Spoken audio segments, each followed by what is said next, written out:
Olen Uuelu kooli õpetaja, räägin teile seekord veidikene selle maailma poliitikast.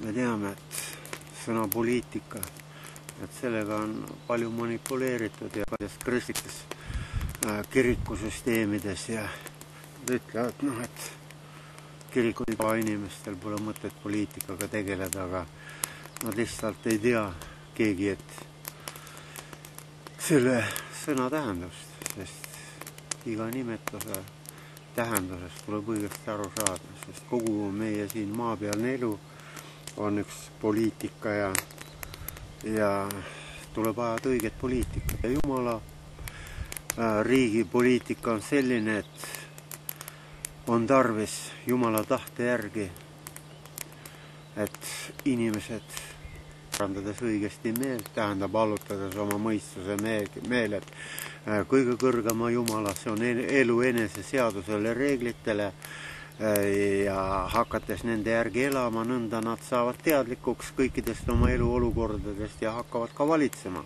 kõikide oma eluolukordade üle.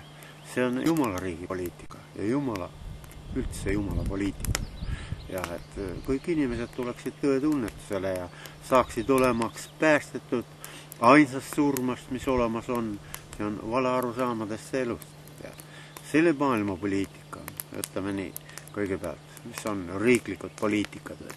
No see on, et üleüldse riigisüsteem, eks need riigisüsteemid, need on kõik ka seatud Jumala poolt, Jumala tahtel, lihtsalt inimeste vaos hoidmiseks ja distsipliinimiseks ja nendel on antud oma seadused ja riigikorrid ja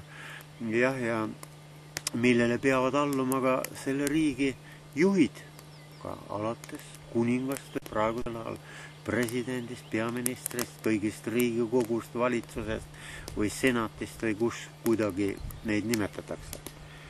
Nii et see on see ja iga nüüd riigivõimu juurde tullakse valimiste teel ja valimistel on oma poliitika, tähendab meelitada valijaid, meelitada hääli, siis kiidetakse üles oma poliitika.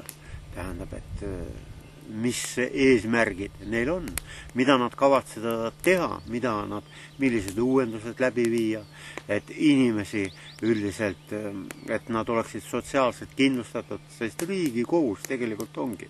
See riik on inimeste jaoks, mitte vastupidi.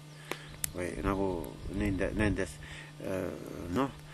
diktaatorlikes režiimides, seal on diktatuurides on, et inimesed on riigi jaoks, riigi orjad ja üleüldse tähendab, on vastupidi Jumala tahte järgi, Jumala tahtele tähendab.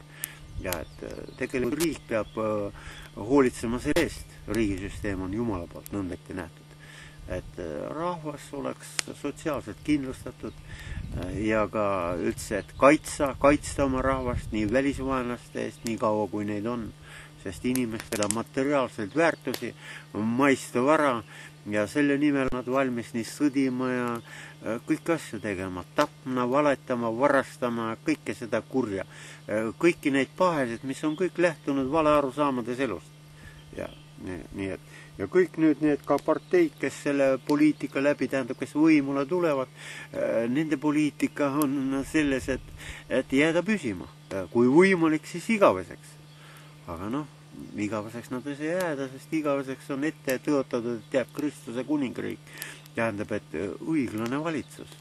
Tähendab, et inimesed, Jumala tahte eesmärk on arm kõigile, et inimesed hakates armastama Jumalat, tähendab armastama kõiki Jumalast sündinud, kuna kõik me inimesed siin oleme Jumala ehk elu enese ilming, väljendus või lapsed maa peal ja loomulikult, kui me aru saame, et me kõik oleme elu enese väljendus, lapsed siin maa peal, siis me ka hakkame armastama, tähendab ligimest nagu iseennast, tähendab teades, et me oleme ühe elu lapsed ja me armastame teisi, siis me armastame iseendid. Mõistes hukka teisi, mõistame iseendid hukka, tähendab Jumala teod tema juures. Ja iseennast hukka mõistame hukka, tähendab Jumala teod iseenese ümberkasvatamiseks ja täiustamiseks. Nii et selles ongi. Selle maailma poliitika näed sa, kuna see maailm on kõik kurja võimuses, siis ta reklaamib kõiki neid valesi väärtusi, maiseid väärtusi, liha tahtmisi orjamas sundivaid väärtusi.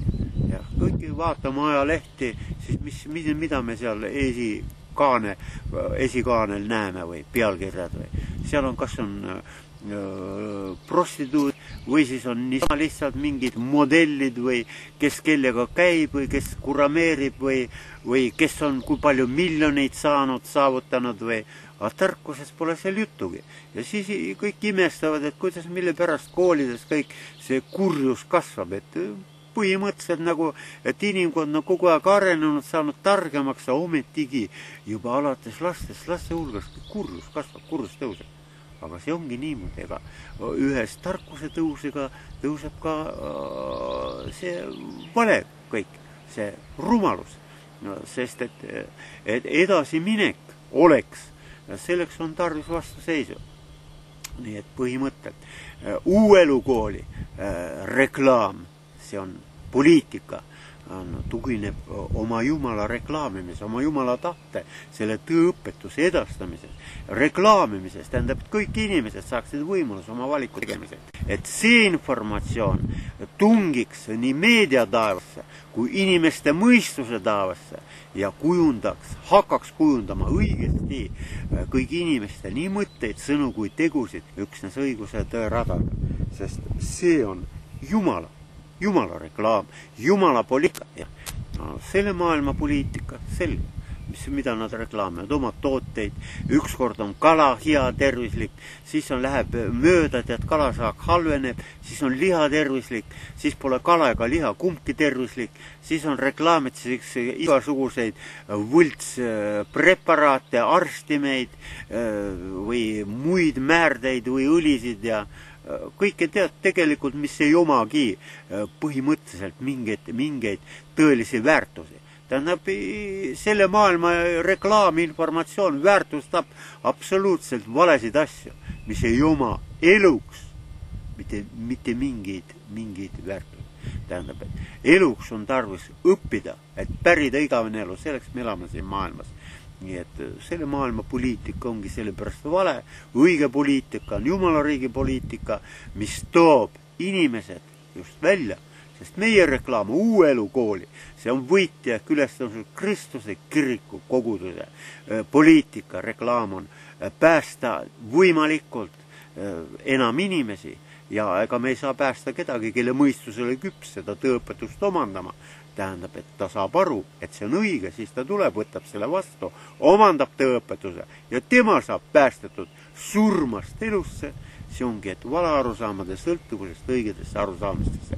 Nii et meie, minu ja mu vendade ehk mu õpilaste, uuelukooli õpilaste püha kohus on ise usinasti õppida, pidevalt täiustades õigete arusaamiste poolest, edastada seda meie Jumala reklaami, tähendab tarkust, tõde, õiged arusaamasid kõigile inimestele. Võimalikult enamatesse nendesse infokanalitesse ja meediakanalitesse ja et sealt võimalikult palju inimesi Jumala tahtele kõik saaksid ja võimaluse sealt lugeda ja siis teha valik, kas neile sobib see või sobi. On nende mõistus küps omastama seda täiuslikult õiget arusaamsid eluseadusest, reeglitest ja kõigest elukorraldusest eneste ja teiste elus või ta ei ole küps. Ja kui ta on küps, siis ta võtab selle vastu omaks, kui ei ole, siis ta lükkab selle tagasi.